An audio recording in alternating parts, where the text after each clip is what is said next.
a giant baby blimp President Donald Trump said made him feel unwelcome when it greeted him in London has followed him to G20 summit in Argentina. The balloon is now drifting above Plaza del Congreso, Buenos Aires, where President landed Thursday to begin critical talks held as part of G20 summit. Here's a summary of the article. G20 summit, Trump baby blimp comes to Buenos Aires, Argentina. Business Insider ODN, YouTube. A giant baby blimp that President Donald Trump said made him feel unwelcome when it greeted him in London has followed him to the G20 summit in Argentina.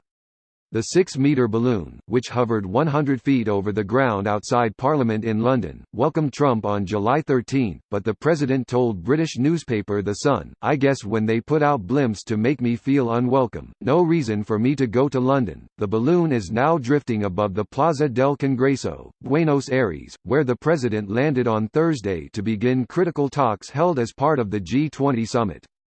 Trump is expected to speak with several world leaders, including President Xi Jinping of China, at the summit, but his itinerary has already been streamlined, with Trump tweeting he was going to cancel a planned head-to-head with Russian President Vladimir Putin.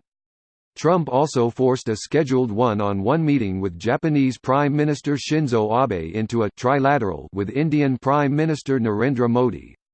Trump's 48-hour visit is reportedly because he prefers his own bed and likes to keep his routines. The blimp also followed Trump to Paris on November 11, where the president was due to attend a memorial for soldiers who died in World War I, but didn't show up because of bad weather.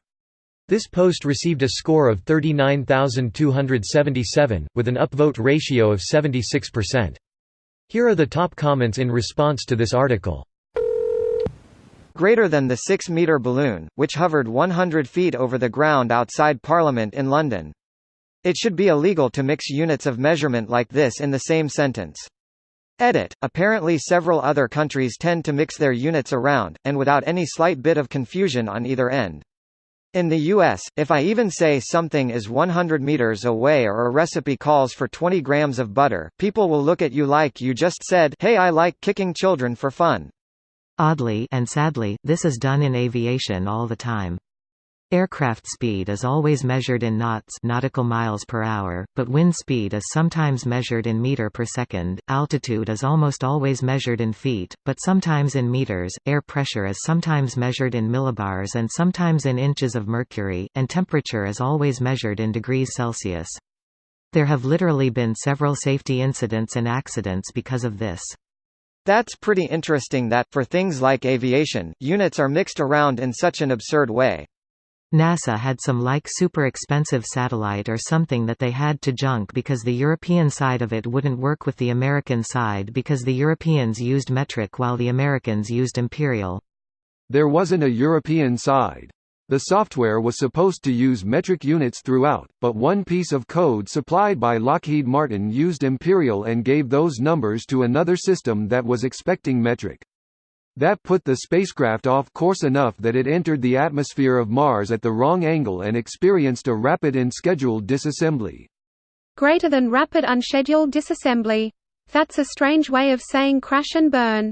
That's the NASA way. That not just NASA's way of saying it, that's pretty much anyone involved in rocketry. Giant blimp. Try, slightly larger than average balloon. I was so disappointed when I saw this thing in Chicago. At first I was like, oh that's cool, they made small ones too.